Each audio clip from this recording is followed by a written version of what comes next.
Une récente étude suggère que l'univers est similaire à ton cerveau, mais à une échelle beaucoup plus grande. Le réseau neuronal du cerveau contient environ 86 milliards de neurones. L'univers observable compte au moins 100 milliards de galaxies. Les galaxies et les neurones ont tous deux une structure similaire. C'est un réseau complexe de nœuds reliant de longues fibres filiformes. Mais dans chacun de ces systèmes, les fibres ne représentent que 30% de la masse totale. Et les 70% restants sont soit de l'eau dans le cerveau, soit de la matière noire dans l'univers. Les façons dont les galaxies et les réseaux de neurones se connectent les uns aux autres sont étonnamment similaires. Dans les deux cas, le processus suit les mêmes principes physiques. Toutefois, certains chercheurs affirment que la ressemblance entre le cerveau et l'univers n'est que superficielle. Ton esprit perçoit de petits détails et les connecte les uns aux autres. Puis, il arrive à une conclusion qui n'a rien de commun avec la réalité, comme le cerveau est un mini-univers. Dans des milliards d'années, l'univers va probablement s'étendre tellement que nous ne pourrons plus voir aucune étoile dans le ciel. Pour transformer la Terre en un trou noir, il faudrait la presser jusqu'à ce qu'elle ait la taille d'une bille. Et si on voulait que le Soleil devienne un trou noir, il faudrait le comprimer jusqu'à ce qu'il ne fasse plus que 6 km de diamètre. Une galaxie à sursaut de formation d'étoiles, ou galaxie starburst, est une galaxie qui forme des tonnes de nouvelles étoiles à une vitesse fulgurante. Cela se produit généralement après la fusion de deux galaxies en une seule. Alors que la Terre n'a qu'un seul satellite naturel, Jupiter est entouré d'au moins 79 lunes. Dans l'univers, il n'y a pas seulement des planètes naines, mais aussi des galaxies naines. Elles comptent de 1000 à quelques milliards d'étoiles. À titre de comparaison, notre galaxie, la Voie lactée, est composée de 250 à 400 milliards d'étoiles. Un trou noir supermassif, situé à 250 millions d'années-lumière de la Terre, émet le son le plus grave jamais détecté de n'importe quel objet de l'univers. Il est 1 billiard, c'est-à-dire 1 avec 15 zéros, 2 fois plus profond que ce que l'oreille humaine peut percevoir. La planète Kelt 9b est située à 670 années-lumière de la Terre. C'est une Jupiter ultra chaude, c'est-à-dire une planète géante à la température insoutenable et avec une masse similaire à celle de Jupiter. Sur Kelt 9b, la chaleur est si élevée sur la face éclairée de la planète qu'elle déchire les molécules.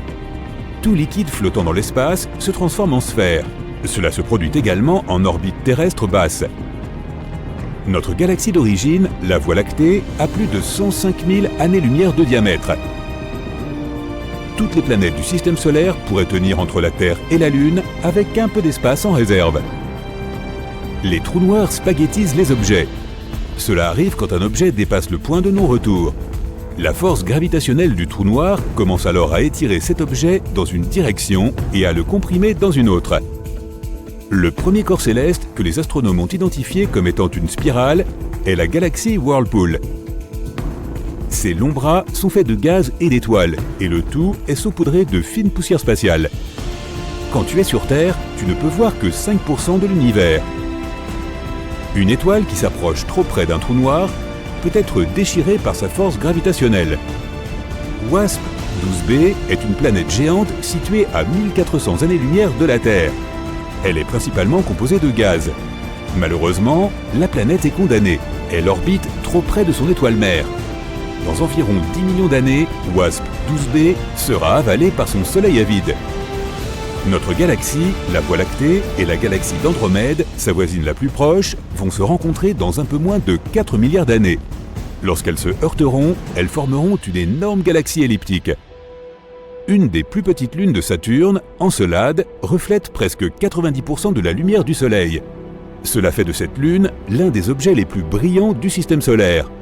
Mais comme elle réfléchit la lumière du Soleil au lieu de l'absorber, les températures à la surface glacée d'Encelade chutent à moins 200 degrés Celsius. La plus haute montagne du système solaire est Olympus Mons sur Mars. Elle est 3 fois plus haute que le mont Everest.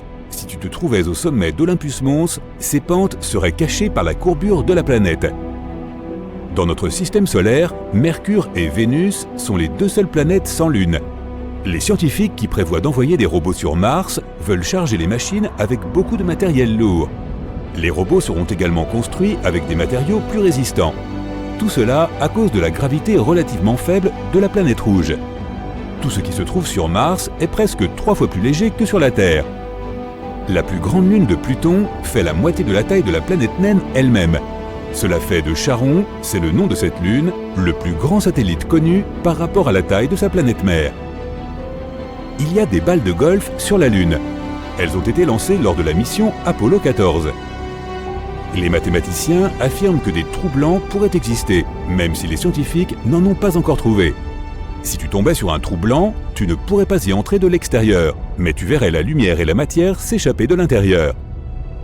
Sur notre planète, une rotation complète prend une journée, mais le Soleil est si énorme qu'il lui faut 25 à 35 jours terrestres pour accomplir une rotation complète. La Lune n'est pas une sphère parfaite, elle a plutôt la forme d'un œuf à cause de la gravité de la Terre. Les combinaisons spatiales protègent les astronautes des énormes différences de température pendant les sorties dans l'espace, de moins 160 degrés Celsius à plus 120 degrés Celsius. Une étoile à neutrons naît après l'effondrement d'une supernova. Après la naissance, elle tourne extrêmement vite, environ 60 fois par seconde. Mais ce rythme peut parfois atteindre 600 tours par seconde. En 2007, les astronomes ont commencé à recevoir des signaux radio ultra lumineux et ultra forts. Appelés sursauts radio rapides, ils provenaient d'un endroit situé à des milliards d'années-lumière de distance. Lorsque les astronautes sont dans l'espace, ils voient souvent des éclairs lumineux aléatoires. Ils se produisent lorsque les rayons cosmiques frappent le nerf optique de l'œil. Si tu voyageais autour de l'équateur de Pluton, la distance parcourue serait la même que si tu marchais de Rome à New York. Si tu visitais GJ 504b, une planète située seulement à 57 années-lumière de la Terre, tu verrais que la planète brille. C'est à cause de la chaleur qui est restée après sa formation. La couleur de la planète est d'un rouge terne, comme une fleur de cerisier foncé. Jupiter a le jour le plus court de toutes les planètes du système solaire. Il ne dure que 9 heures et 55 minutes. À cause de sa rotation rapide, Jupiter n'est pas une sphère parfaite, elle est un peu aplatie. Vénus abrite plus de volcans que toutes les autres planètes du système solaire. Il y en a au moins 1600 à la surface de la planète. Mais la plupart d'entre eux sont éteints. Mercure a des rides. Lorsque son noyau de fer s'est refroidi, la croûte de la planète s'est contractée. Cela a rendu la surface de la planète irrégulière. Les pâtes nucléaires que l'on trouve à l'intérieur des étoiles à neutrons sont considérées comme la substance la plus solide de l'univers. Ces nouilles de neutrons peuvent être 10 milliards de fois plus solides que l'acier. Certains astronomes pensent que les trous noirs pourraient n'avoir aucun horizon d'événement, alias le point de non-retour. Au lieu de cela, il pourrait simplement s'agir d'un horizon apparent. Il ne peut que piéger des choses pendant un certain temps. Plus tard, la matière ou l'énergie s'échappe, mais sous une forme différente. Chaque mission Apollo a nécessité 15 combinaisons spatiales. Chaque membre de l'équipage principal, composé de 3 personnes, avait besoin de 3 combinaisons. L'une était destinée à l'entraînement, l'autre au vol, et il y avait aussi une combinaison de secours, au cas où quelque chose tournerait mal avec la combinaison de vol. Et chacun des 3 membres de l'équipage de réserve avait également 2 combinaisons spatiales, une pour l'entraînement et une pour le vol. Les scientifiques pensent que Mercure pourrait encore avoir un noyau partiellement fondu. Cela pourrait expliquer pourquoi la planète a un champ magnétique, même s'il n'équivaut qu'à 1% de celui de la Terre. Les tempêtes de poussière sur Mars sont les plus violentes de tous les systèmes solaires. Elles peuvent faire rage pendant des mois. Sur la planète Kepler 16b, qui se trouve à 245 années-lumière de la Terre, ce ne sont pas un, mais 2 soleils qui se couchent à l'horizon. La planète est aussi massive que Saturne, mais a une densité plus élevée. Il faut 45 minutes pour enfiler une combinaison spatiale. Une fois que c'est fait, un astronaute a besoin d'1 heure supplémentaire pour s'adapter aux nouvelles conditions. Les boules de feu qui frôlent la Terre sont des météores brillants qui entrent dans l'atmosphère terrestre, mais qui la quittent ensuite. Triton, l'une des lunes de Neptune, tourne dans le sens inverse autour de sa planète. C'est la seule grande lune de toutes les planètes connues à le faire. Triton se rapproche aussi peu à peu de Neptune. Les experts pensent que la Lune finira par se désagréger sous l'effet de la gravité de Neptune. Et elle formera alors un anneau autour de la géante gazeuse. La planète naine Haumea, qui est plus éloignée de la Terre que Neptune, est vraiment bizarre. Elle se trouve en orbite dans la ceinture de Kuiper, un anneau en forme de beignet constitué d'objets glacés qui tournent autour du Soleil. Haumea a 2 lunes, une forme bizarrement allongée et un jour qui dure 4 heures terrestres. Mais la chose la plus étonnante, la planète naine est entourée d'anneaux incroyablement fins. Ils sont probablement le résultat d'une ancienne collision. Il faut à Neptune près de 165 années terrestres pour accomplir une orbite complète autour du Soleil. En d'autres termes, depuis que la géante gazeuse a été découverte en 1846, elle n'a fait le tour du Soleil qu'une seule fois. Ton cerveau grossira d'environ 2% si tu t'aventures dans l'espace. Sous une gravité normale, on pense que le liquide présent dans le cerveau se déplace naturellement vers le bas lorsque nous nous tenons debout. Et il est prouvé que l'absence de gravité empêche cela. Ce qui explique pourquoi le liquide s'accumulerait dans ton cerveau et dans ton crâne. Et non, ce n'est pas de là que vient l'expression « avoir la grosse tête ». Un bouquet de fleurs a peut-être un doux parfum pour toi, mais les personnes atteintes de cacosmie perçoivent les choses différemment. Pour elles, toutes les odeurs du monde sont désagréables. Oui, elles trouvent que ça pue. Et à ce propos, parmi tous nos sens, l'odorat est le plus aigu. Nous nous souvenons encore de 65% des odeurs après un an, mais seulement de 50% de ce que nous avons vu au cours des 3 dernières semaines.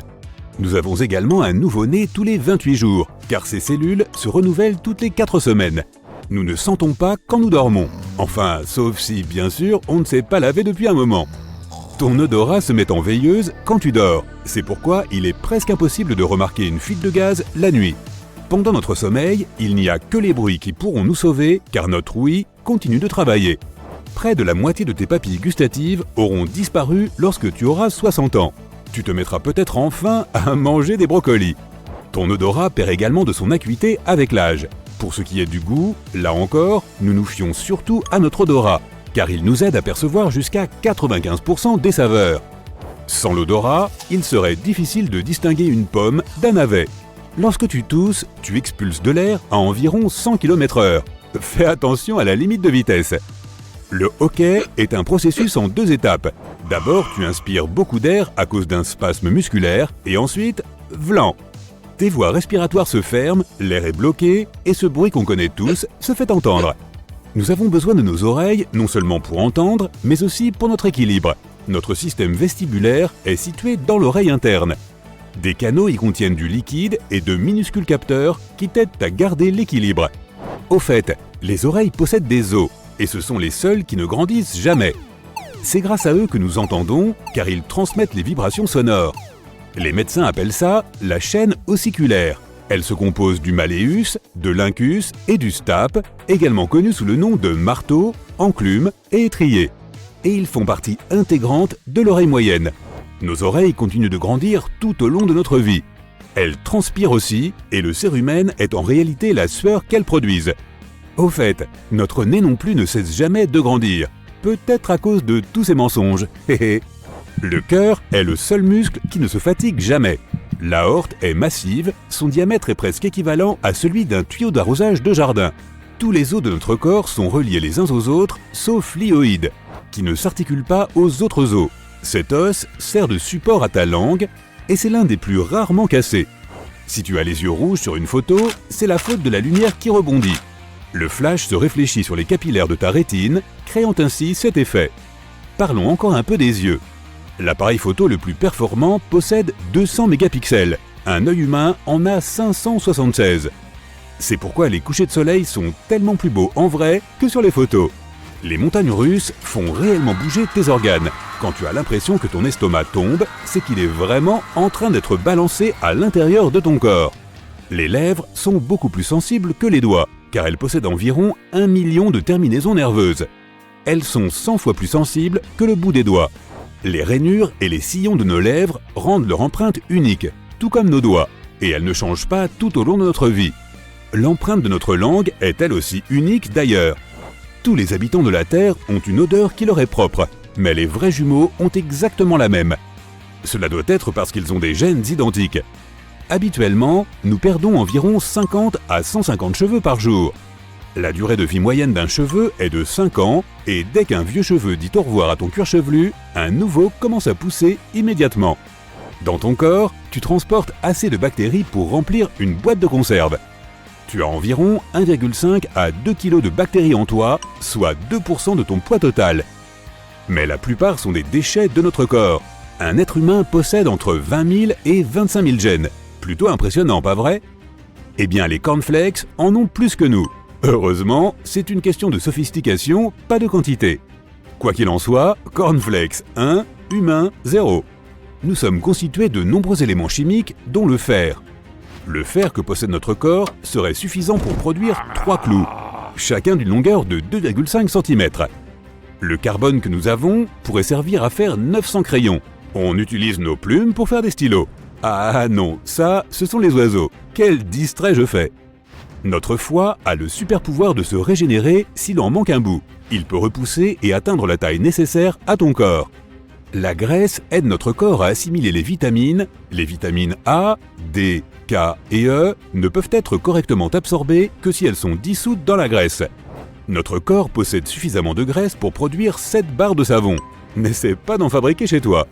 Lorsque nous sommes éveillés, notre cerveau peut produire assez d'énergie pour allumer une ampoule électrique. Il a une puissance de 10 watts. Eureka! Nos nombrils renferment une encyclopédie animale entière, avec une gamme d'environ 70 bactéries différentes. Certaines d'entre elles peuvent aussi être trouvées dans le sol au Japon et même dans la calotte glaciaire des pôles. Nos corps brillent, mais nous ne pouvons pas voir ça à l'œil nu, car la lumière que nous émettons est 1000 fois moins intense que le niveau minimum que nous pouvons percevoir. Et à ce propos, le carmin utilisé dans les fards à joues et les rouges à lèvres est un colorant rouge fait de scarabées broyés.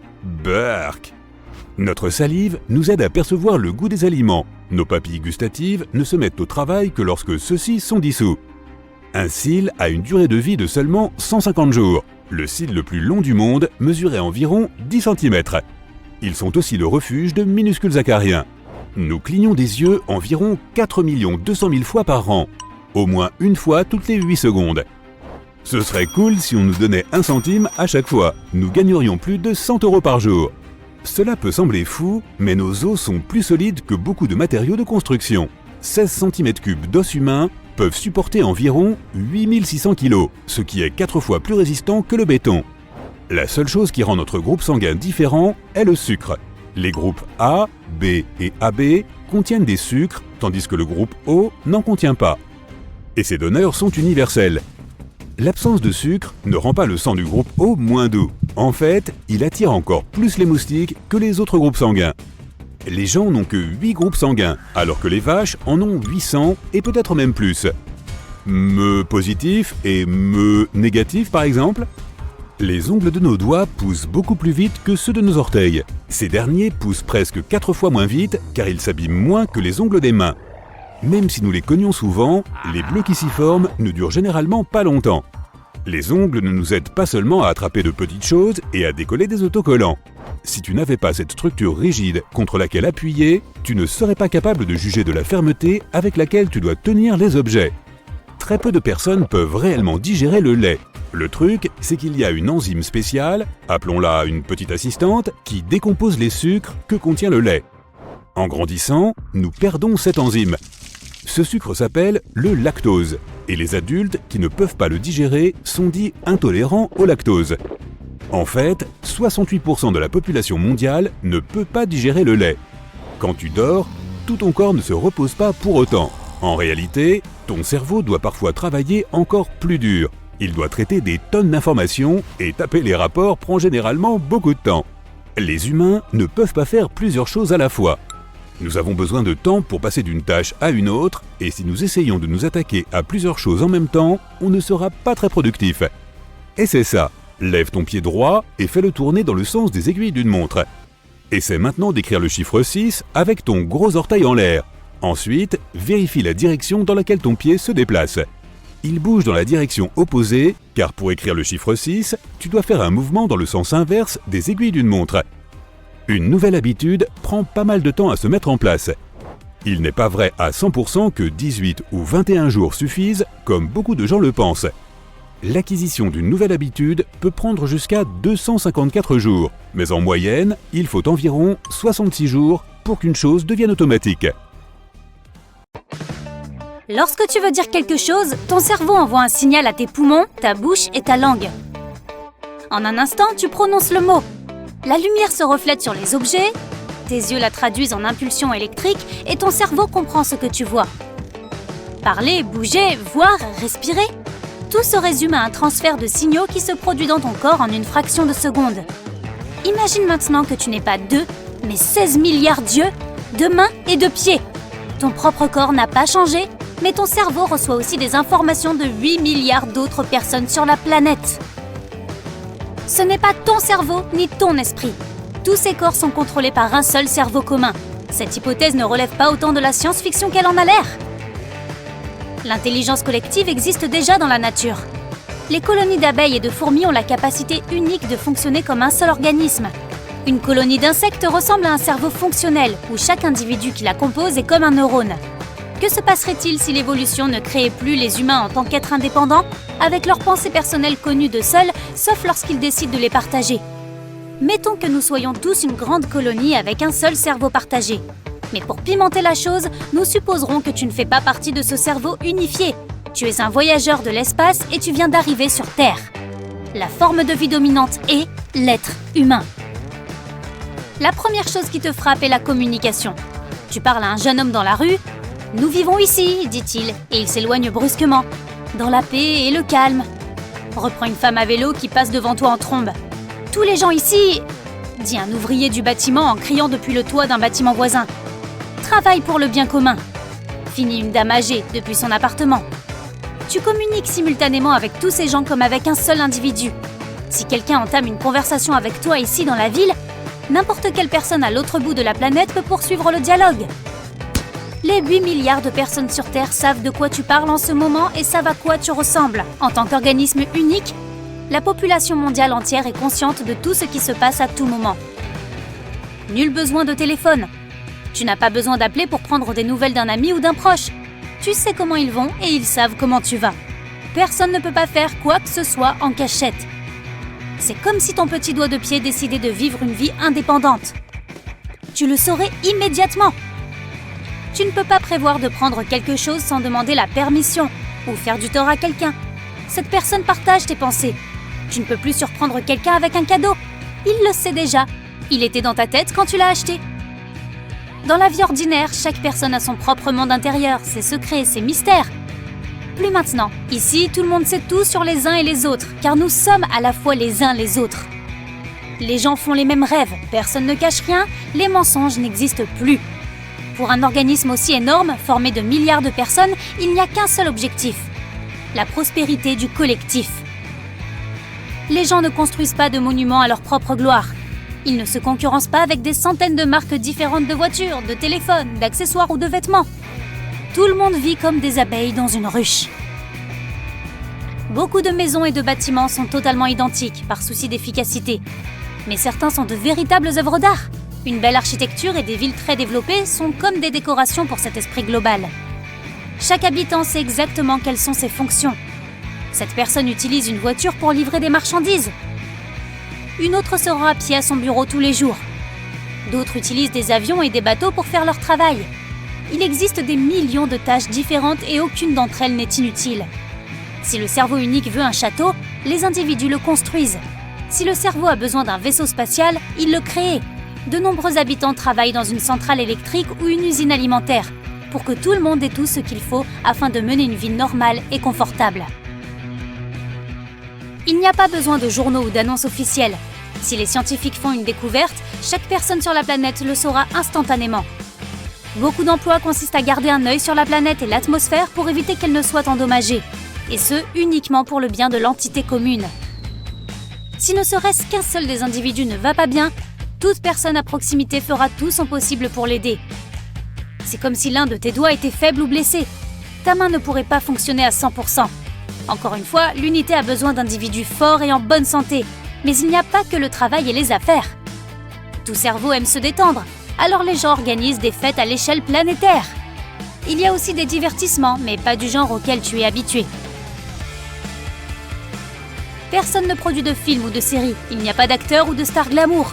Et à quoi bon avoir des scénaristes ou une équipe de tournage si le reste de la planète sait de quoi il sera question et comment ça se terminera, avant même que le film ne sorte? Non, le principal divertissement ici est la science. Une énorme quantité de ressources est investie dans l'exploration de la planète et de l'espace. Le monde entier retient son souffle lorsqu'un sous-marin descend dans une partie inexplorée de l'océan. Qu'est-ce que c'est? Une nouvelle espèce jamais vue auparavant dans la fosse des Mariannes. Dès qu'un scientifique voit les images de la caméra sous-marine, La planète entière se réjouit de sa découverte. Il existe pourtant d'innombrables emplois liés à l'exploration spatiale. Le cerveau s'efforce de trouver un être semblable, une autre entité pensante, un inconnu.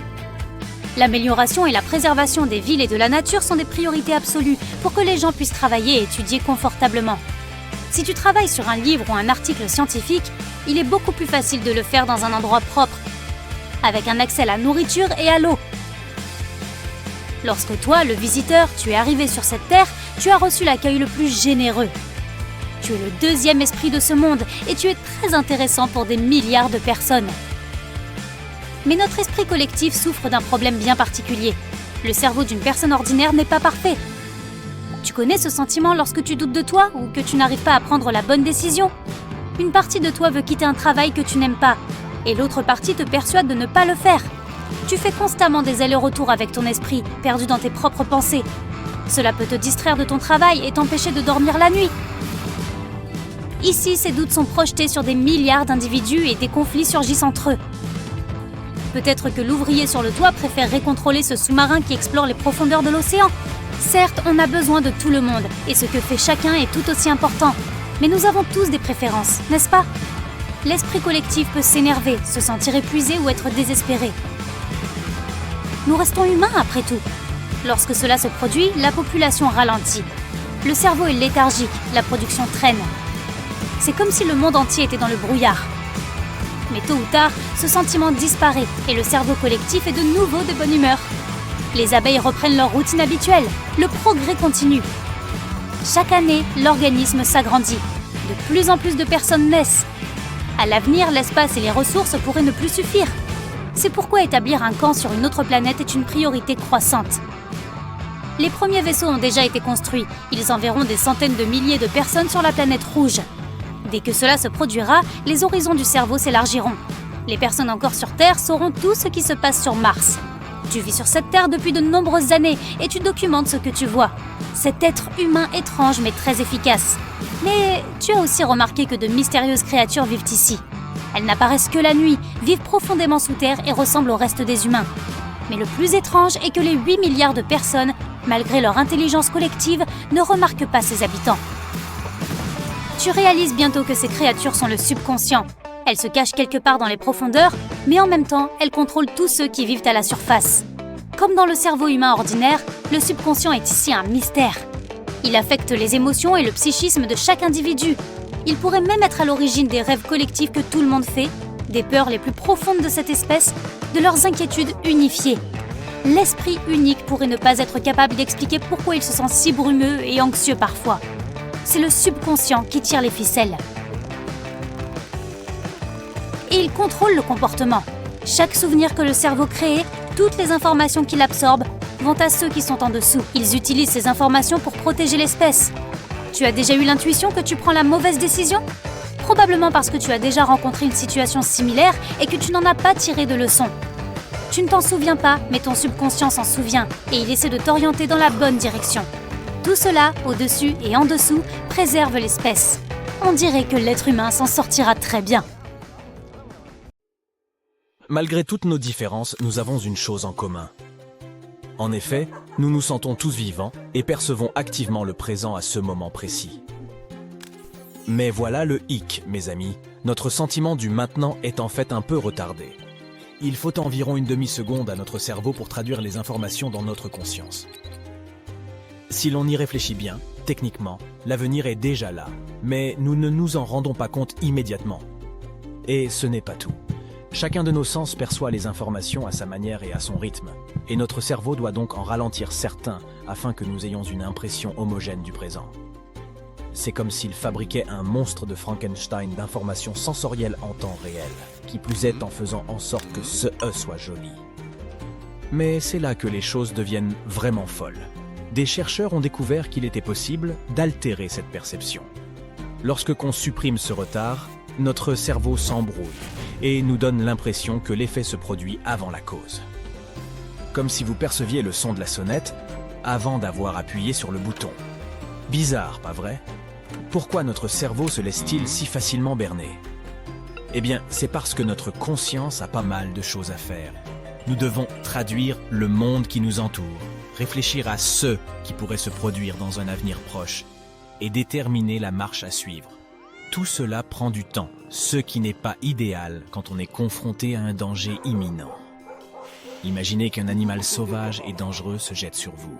Si vous deviez réfléchir consciemment avant de réagir, vous seriez fichu. Par chance, notre cerveau dispose de kits de réaction d'urgence qui se manifestent lorsque nous en avons le plus besoin. Un bruit ou un mouvement soudain déclenche le plus rapide, le réflexe de sursaut. Nos muscles réagissent en l'espace de 5 millisecondes. Vous êtes sur le qui-vive avant même de vous en rendre compte. Si nous disposons de quelques millisecondes de plus, notre réaction sera plus complexe. L'amygdale, où sont traitées en premier lieu nos émotions, met environ 12 millisecondes pour reconnaître une menace. Elle n'est pas super sophistiquée, mais elle peut facilement détecter un danger.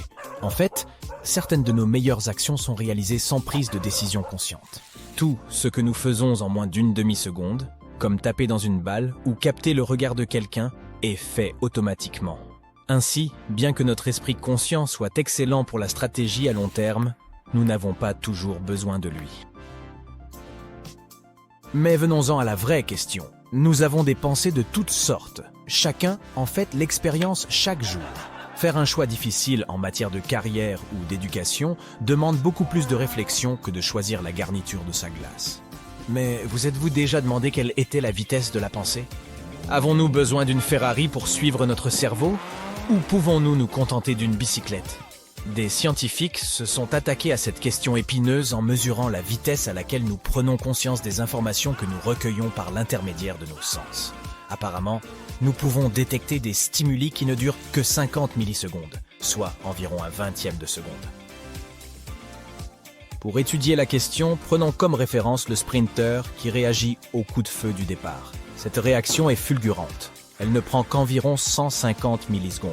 Cependant, nos voies nerveuses peuvent ralentir nos pensées.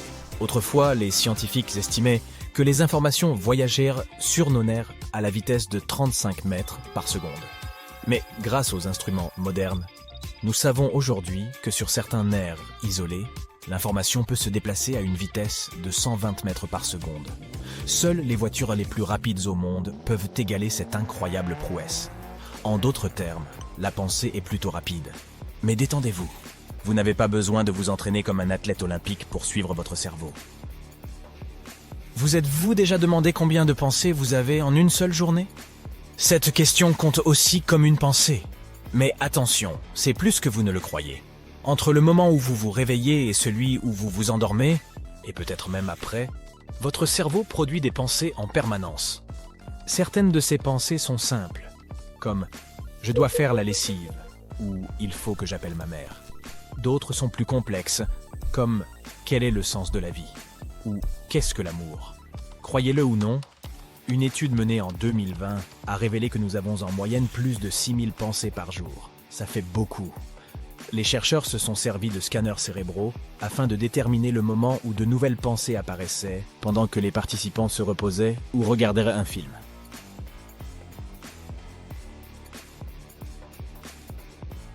Mais toutes les pensées ne naissent pas égales.